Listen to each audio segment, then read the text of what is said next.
Hello and welcome to another episode of the Mark Moss Show, where we talk about the decentralized revolution. We're talking about the way the world is changing right before our very eyes, going from the pendulum as it swings from centralization to decentralization. We look at it through the lens of politics, finance, and technology each and every week. And of course, it's the technology that changes the world. When we look through thousands of years of history, it's always technology. And of course, that technology is Bitcoin. It's changing the world as we know it. And we're looking at it through those lenses. And today we got something big and something serious to talk about. Something that is reshaping the world right before our very eyes. And I don't think most people are seeing what's going on. And so I'm going to take this chance to take a situation that developed this week that was all over the news. And I'm going to peel this thing back so you can understand what's really going on. It's something that everybody should learn how to do, and we would call it like past first order thinking. So you need to look into like second order and third order thinking, consequences, things like that. So I'm going to take this issue that's blown up this week, and then we're going to break it down. And what am I talking about? Well, I'm talking about in the cryptocurrency space, there was a protocol called Tornado Cash, and it was sanctioned by the US Treasury. So this is about politics, this is about finance, and this is about technology. It's all three, as I talk about each and every week. So in the cryptocurrency market, Tornado Cash is a protocol that was sanctioned by the US Treasury Department. And this is big, big news. Like I said, it's going to change. It's going to change the United States either way. This is a big deal. And we're gonna cover that. All right, so let's break this down a little bit for you. So what happened? So there's a protocol. First of all, what do I mean? What's a protocol? So a protocol is a piece of code, and a piece of code just sets rules for how things happen. So in the internet, there's a bunch of protocols. So the internet, you've probably heard of like an IP address, like if you set up a router at your house. So there's like something called the TCP/IP, and that's like your address on the internet. That's a protocol. And that protocol tells the internet technology how to route packets of data.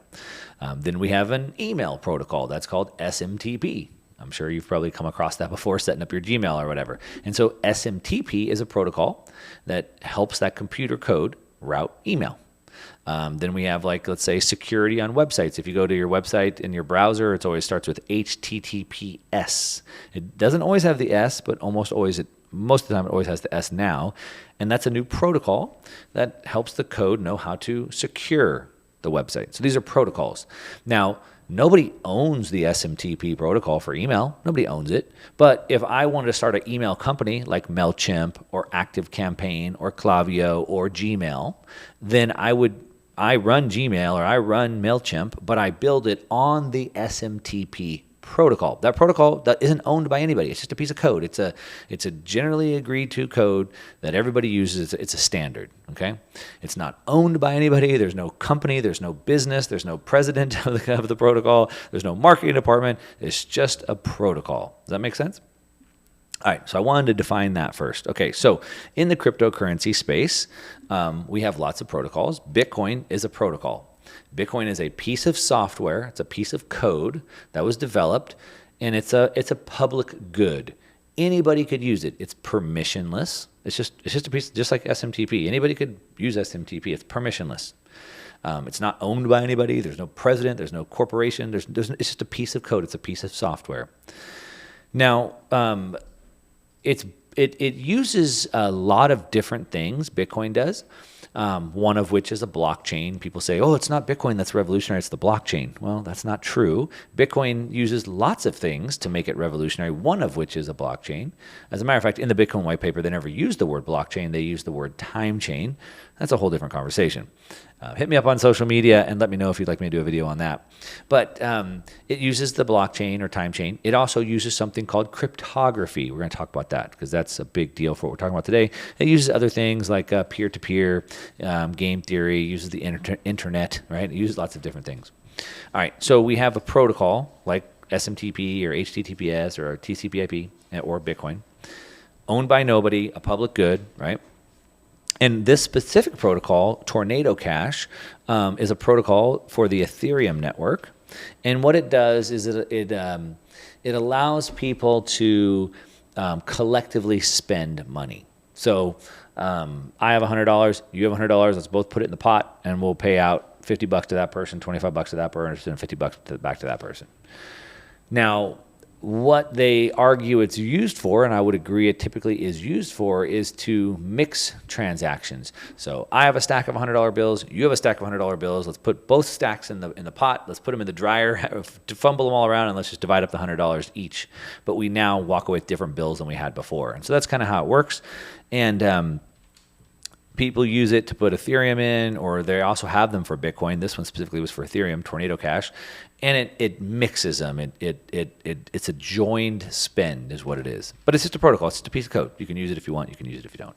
And so what happened this week is the US Treasury sanctioned a protocol called Tornado Cash.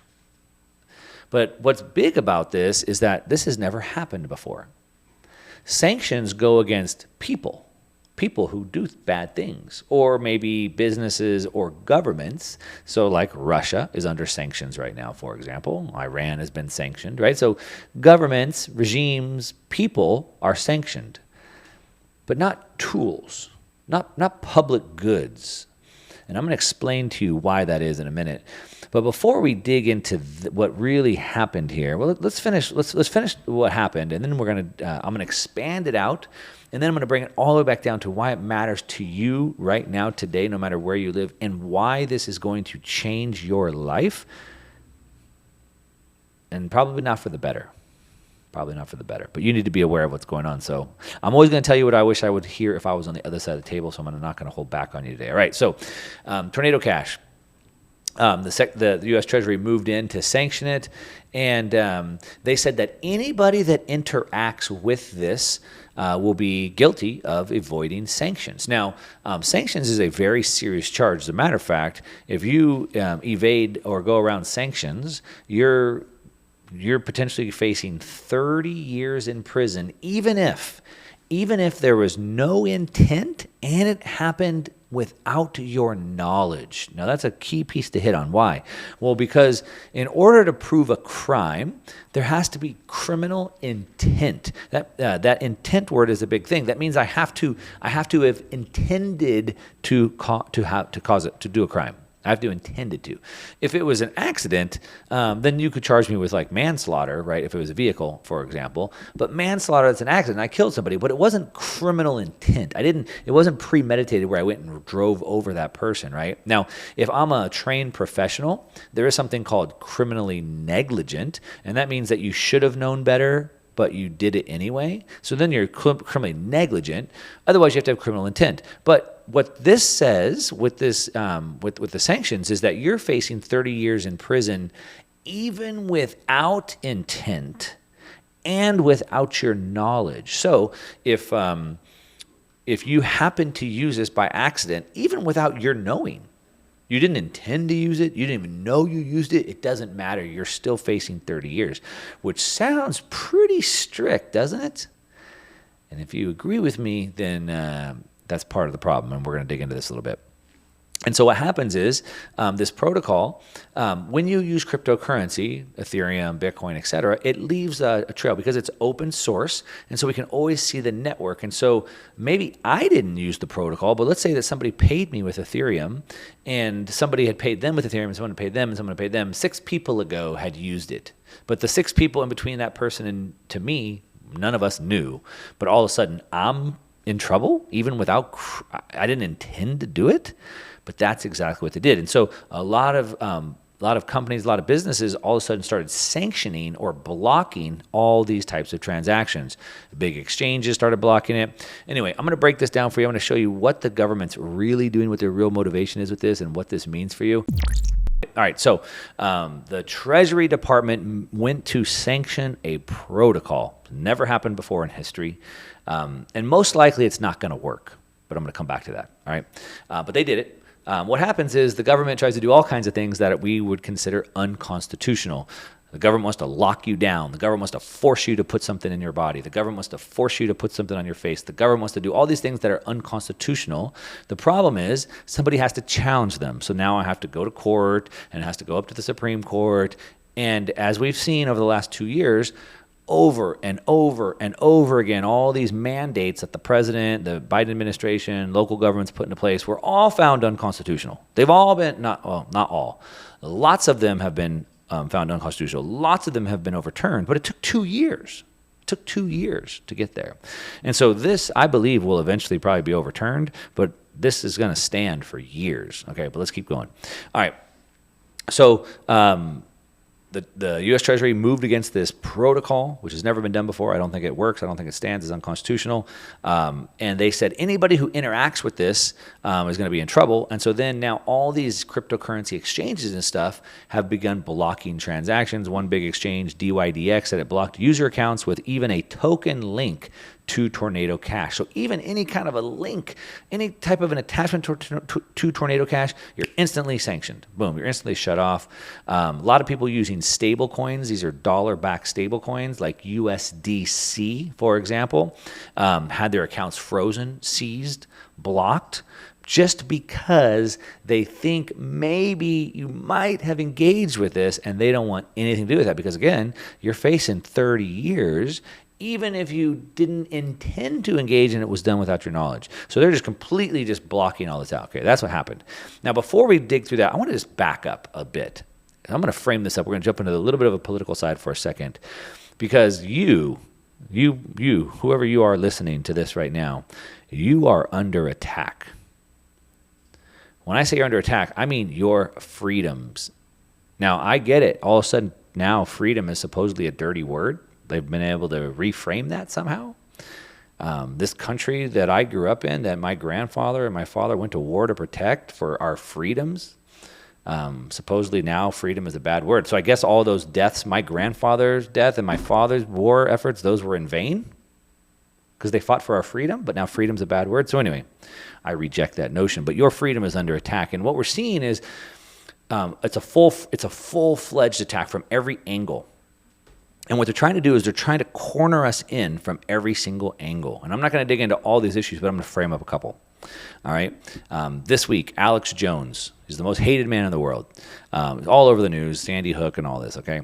What they're doing with this trial is they're trying to set court precedents on what he said and saying that what he said was illegal. So they're trying to box in freedom of speech, right? Under the Constitution, we're guaranteed freedom of speech, but they want to box that in, and they want to say, no, well, this type of speech is harmful or hurtful or hateful. This type of speech doesn't qualify under that, and so it's one direction. It's one way you box it in. All right. I'm not going to dig super deep into that exact topic. We could if you wanted. All right. Then we have like the Trump January 6th situation that's going on. All right. So we had Trump on stage saying, well, first of all, before January 6th, he requested them to add more police. Nancy Pelosi denied it. Then from stage, he said, do not go there. Everybody go home. So they have all the evidence to show that he didn't, but they're trying to say that he did incite violence. But then with the Supreme Court, when they overturned Roe v. Wade, you actually had Schumer and AOC call for violence, literally, against Supreme Court justices, and people actually went to Supreme Court justices' house and tried to kill them. They went to state capitals with the people, with the public servants in the building and banged on the windows, incited from the words that were said. But yet they're trying to frame this January 6th thing as, again, it's not about Trump, and I'm not trying to turn this conversation about Trump. It's another way they're trying to box in the freedom. And then we have this Treasury situation we're going to dig into, and it's a lot. It's about a lot more than cryptocurrency. Okay, I'm going to break that down. And then we have the IRS news. I'm not going to dig super deep into that today, but I'm sure if you're halfway paying attention, you saw the IRS just got a big budget. They're going to hire like 87,000 new agents. 87,000. They have more agents. The IRS will have more agents than the Secretary of State, the FBI, and the Border Patrol all combined. And big news over the last week, I'll talk about it later in the show, the IRS put out all these job ads, and they say you must be willing to carry a gun, you must be willing to use lethal force. And then under the lethal force guideline, they said that you're allowed to use lethal force even if a subject is fleeing from you. So they're allowed to shoot somebody even if the suspect is fleeing. So not in self-defense. It's an attack from every angle. All right. I'm not going to dig into each of those topics. We're sitting here talking about the Treasury Department sanctioning tornado cash. What does this mean? All right. So let's break this down a little bit more. All right. So tornado cash was sanctioned by the Office of Foreign Asset Controls, the OFAC, OFAC. All right, and it's the SDN list, which is a list of specially designated nationals with whom Americans and American businesses are not allowed to transact. So it means no American can send or receive money to or from those addresses without violating those sanctions laws, or else, like I said, face 30 years in prison. Pretty big deal. Now, what's different about this is, like I said, we've never seen software be put on the list before, right? What we see is, like I said, people or governments or things like that. Not a tool, all right? Now, the problem with this is that any American who might have used Tornado Cash, even if they reject this, could be pulled into this. So what's happened is we've seen this already happening. So I put this on Twitter. What we can see is that somebody is out there, quote unquote, dusting a bunch of wallets from Tornado. So what does that mean? So what you can do is you can get little fractions of Ethereum that are worth just maybe a couple of dollars. It's called dust, right? A fraction of an Ethereum. And then you can dust them. You can just send them out. And what they did is they sent them to all these high-level, high-visibility accounts. And now all these accounts are now tainted with dust or coins from this sanctioned address. So now everybody's in trouble now. It's almost like a DDoS attack on what the Treasury sanctions is. It's a pretty big deal. So now all of these people are going to be potentially facing 30 years in prison because it was done without even their knowledge or consent. They didn't even know about it. They had no intent, but it doesn't matter. So it's escalating really quickly. One of the biggest stories this week, and really, it's way bigger than that. I mean, this is going to be a key story for years to come. This is going to be a key story in history books in the future, because this move that they're trying to do right here is going to, in what Obama wanted, what he ran on, what he said, quoting him, fundamentally transform America. This is fundamentally transforming America. It's fundamentally transforming the Constitution and the law of the land. And they're using these little tricks to try to erode that as best they can. So let me finish talking about this. So we're seeing this cat and mouse game here where the governments are trying to crack down on this technology, and it's not really working. All right, but what we see is that all these sanctions started happening, all these people started blocking it. But here's why this is really messed up. So the Treasury added Tornado Cash, which is a piece of software. It's a protocol like SMTP or HTTPS, all right? And they levied it against a faceless, nameless piece of software, not a person like it should be. But the problem is that computer code is neither a person, they're not a legal entity, okay? And software is code, and code is speech, and speech is protected by the Constitution specifically. And as a matter of fact, it's been challenged multiple times, and it's been upheld multiple times. So we know that code is speech, so they tried to outlaw cryptography. So cryptography is a way that I can cryptographically secure my message. If I want to use Signal as an app to message you, for example, it's encrypted. Bitcoin is encrypted. The government said, no, you can't use encryption. It's illegal for you to encrypt things. And they said that at the time it was considered munitions or weapons. And it went to the Supreme Court. And the cypherpunks, as we called them at the time, they printed out the code on paper, and they brought the paper and they put it up on the Supreme Court's desk. And they said, "Look, it's speech, it's text, it's letters and numbers." And they said, "You're right. Code is speech. It's protected." Bernstein versus the DOJ. Look it up. Similarly, there was another one, and they determined that money is speech, or more precisely, what you do with your money is speech, and you can look it up. Check out Buckley versus Valeo. You can also look up Citizens United versus the FEC. So look, this has happened. This has gone to the Supreme Court. We already know the Constitution guarantees free speech. Code is speech. What you do with your money is speech. It's protected. Yeah? Doesn't matter in Obama's America that it wants to fundamentally transform it by eroding the Constitution. Now, the legal doctrine of prior restraint holds the preemptive government censorship is almost always unconstitutional. Okay? The legal doctrine of prior restraint, so that's the precedent that's been set, shows that anytime the government tries to get in front of censorship, it's always been found unconstitutional. And even government acts that have a substantial chilling effect on speech have also been found to be unconstitutional. Again, look up Americans for Prosperity versus Bonta. All right? Look it up. Americans for Prosperity versus Bonta. Now, back to sanctions. Now, sanctions law is a strict liability regime, meaning, again, this is the punishment side, that if an American transacts with a sanctioned person, even without intent, even without knowledge, you can be facing 30 years. It's pretty bad. All right, so this is what's considered a quintessential prior restraint or chilling effect. So what does this mean?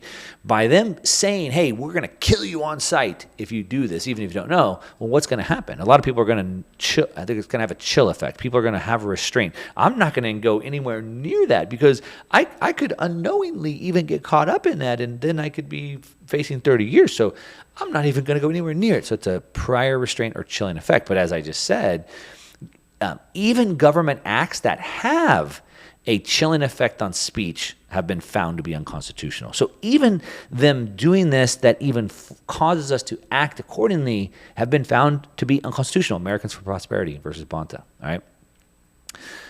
So I'm just framing this up for you. But beyond the very obvious First Amendment violations, very obvious. I just cited four court cases. And I ain't even an attorney. All right.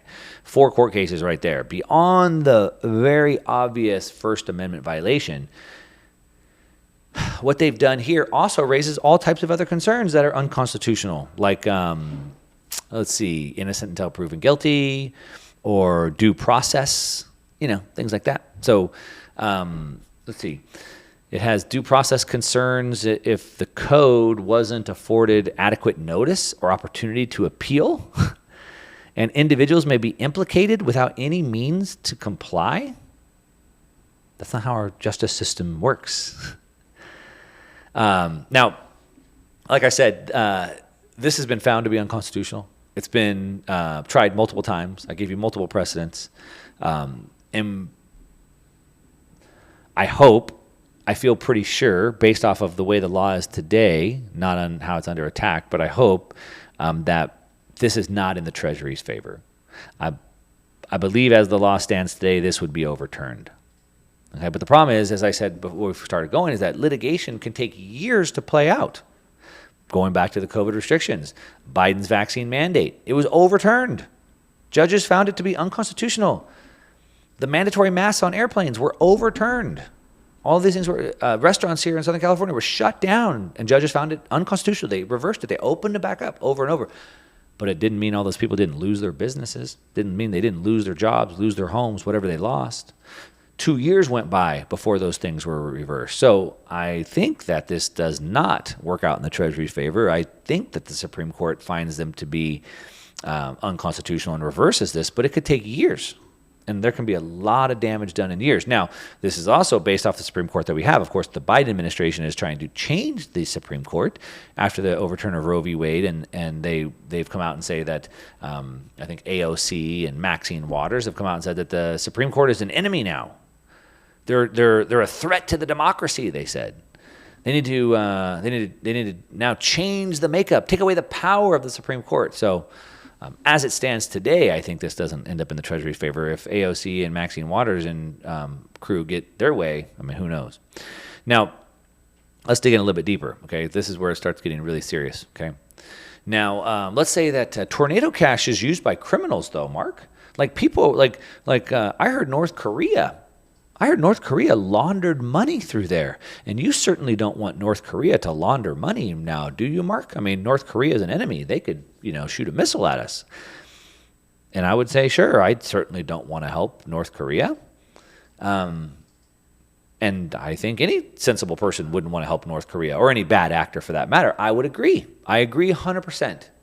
But let's play this out a little bit. All right. Because it was used by criminals, it deserves to be shut down, right? Is that what we're going to agree on?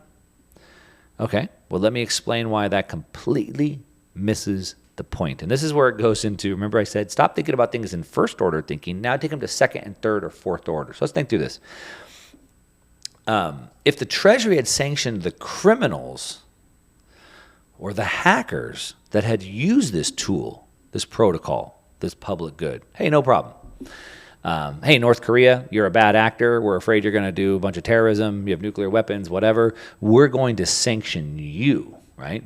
Or XYZ, you're a bad actor. You use tornado cash to do bad things. We're going to sanction you. We're going to arrest you. We're going to, indict you, whatever. Okay, great. No big deal, right? But that's not what happened. All right. And I'm gonna turn this on its head, and you're gonna see exactly what I'm talking about, and then we're gonna put a bow in it so you can understand how big of a deal this is, and you need to know about it. We are seeing a full-scale attack on our freedom from every agency, from the IRS, from the FBI, and now even the Treasury Department. And this Treasury Department deal isn't what it seems on the surface. You have to dig below second, third, fourth layers to understand this. That's where we're at. If you've missed what I've said, if you're just tuning in, you've missed a lot. I can't recap it all, but you can go check it out on the podcast.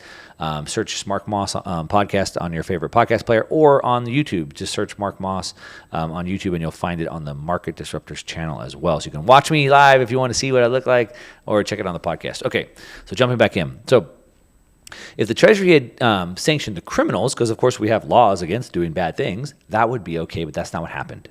They sanctioned a piece of open source code, which means it's not owned by anybody.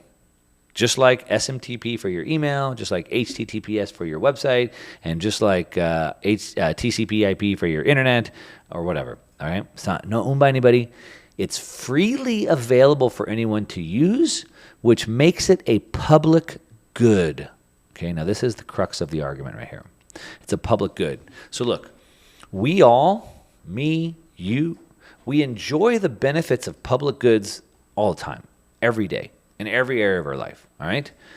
Before I went on the radio, I had to go up to LA. I drove on the freeway, the 5 freeway. That's a public good, all right? Right now, I'm using the internet to communicate with you, to record this.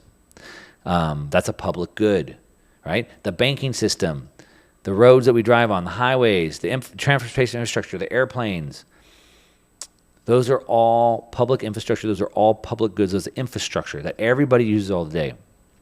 And if I had to guess, I would imagine that criminals use those things. I bet you criminals drive on the highways. I bet you criminals use the internet. I bet you criminals use dollars. I bet you they use transportation infrastructure. I bet you they drink water and eat food too. I bet, right? I mean, how else would you stay alive? So we all enjoy the benefits of these public goods. We all use them every day. Criminals do too. Now, again, I'm not advocating for breaking laws. As a matter of fact, we have laws in place, and I believe that those should be enforced. I'm mad that we have attorney generals in this country that do not prosecute laws that are on the books. But that's a different topic. So I'm not advocating for not being hard on crime. I say we should. We have laws, and we should pursue criminals. We should pursue people who who misuse public goods. Right? We should do that. We have laws. But we don't sanction the tool, right? I can use a screwdriver to fix my car, or I could really harm somebody with a screwdriver, really bad. But we're not going to sanction the screwdriver. Okay, nobody can use screwdrivers now. No, a screwdriver is a tool. It can be used for good and bad. We don't sanction SMTP for email because a hacker sent you a phishing email and then they hacked your computer. Right? We don't sanction the 5 freeway I drove on earlier because a criminal drove, drove on it earlier. Drug dealers use the highway. If it wasn't for highways, we'd have no drug dealers, so we should just ban all highways. Drug dealers, they use cell towers, so we should just ban all cell towers.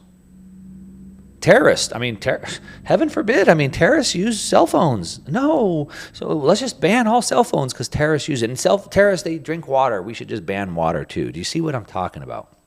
None of those things, cell towers, the freeway, SMTP for email, none of those things are people. And neither is Tornado Cash. It's a software protocol. Now, like email, like highways, like, whatever, Tornado Cash has maybe potentially been misused by criminals for criminal ends. So, for example, if I misuse the mail system, the U.S. mail, to defraud people in other states, then I'm guilty of, and I'm found guilty, obviously, innocent until proven guilty, and then I have to be convicted. But then I could be convicted of interstate crimes or whatever, federal crimes. I'm not an attorney there, but they'd say, hey, now you've used this public good, and now you've gone out of your state, so now you're even more guilty of even bigger things. So if I've used one of these tools, like the U.S. mail, to do a crime, then I'm guilty of even bigger problems. If I've used email, maybe I'm guilty of bigger problems, but it's the crime that I committed. It's not banning the U.S. mail. That's the whole point that I'm talking about. All right. Tornado Cash is a tool that enables law-abiding citizens to maintain their privacy on the blockchain for a whole host of legal purposes, including political speech, which is, as I've said, has been protected multiple times, not only by the Constitution, but upheld by the Supreme Court. So it's a tool. Law-abiding citizens use it for things that are explicitly protected. And yes, some bad people use it too. But bad people use all types of things, and they should be prosecuted for the bad things they've done, not for the tools they use. Now, if we take this to its logical conclusion, this is where it starts getting scary. If the US Treasury can sanction Tornado Cash, then it can sanction any piece of code. No software is safe. So now, people are using the TCP/IP internet to spread disinformation. That's dangerous. So those people are criminals. So anybody who uses the internet now is just instantly a criminal. No, Mark, you're being crazy. There's just no way that will ever happen. Things don't always start as extreme. It's a slippery slope. You start small. If they can sanction this, they can sanction any code. No software is safe. No encryption on your phone. No encryption no VPNs on your computer. No Signal or WhatsApp or Telegram on your phone. If sanctions are no longer limited to people, like they're supposed to, if doing something wrong, criminally wrong, isn't attributed to people, but instead tools, that's a big deal. Now, privacy and free speech are the bedrock of free and open societies. This is the key piece here. Stop and think about what I'm saying. Privacy and free speech are the bedrock of free and open societies. Without the freedom of speech, without the freedom to communicate with each other, we have no communication. We have no innovation. We have no discussion. There's no way to find truth. There's no way to have progress. There's no way to have a free and open society without privacy and freedom of speech. And this is what's under attack. This is exactly what the Treasury sanctioned this week. It's not going after some cryptocurrency. It's not going after some financial transaction. It's not even going after some bad guy who maybe used this protocol. Go after the bad guy if what he did is bad. Go after him. What they're going after is your privacy and your freedom of speech. And if this stands, then no piece of software is safe, and your freedom and your privacy are not safe. It's under attack from every angle. I broke them down at the beginning of the show. If you missed it, go check it out on the podcast. Just search Mark Moss on your favorite podcast player or on YouTube. But this is what's going on, and you need to know about it. You need to stand up against it. You need to say something, do something, spread the word, tell your friends, tell your family. More importantly, talk to your local sheriffs, talk to your local representatives, council members, etc. You're listening to The Mark Moss Show, trying to help you navigate the decentralized revolution the world is going through right now. Hopefully that made sense. I appreciate you listening today. That's what I got. All right, until next time. Since you've stayed to the end, I know you like this video, which means you're probably gonna really like this video right here and this video right here.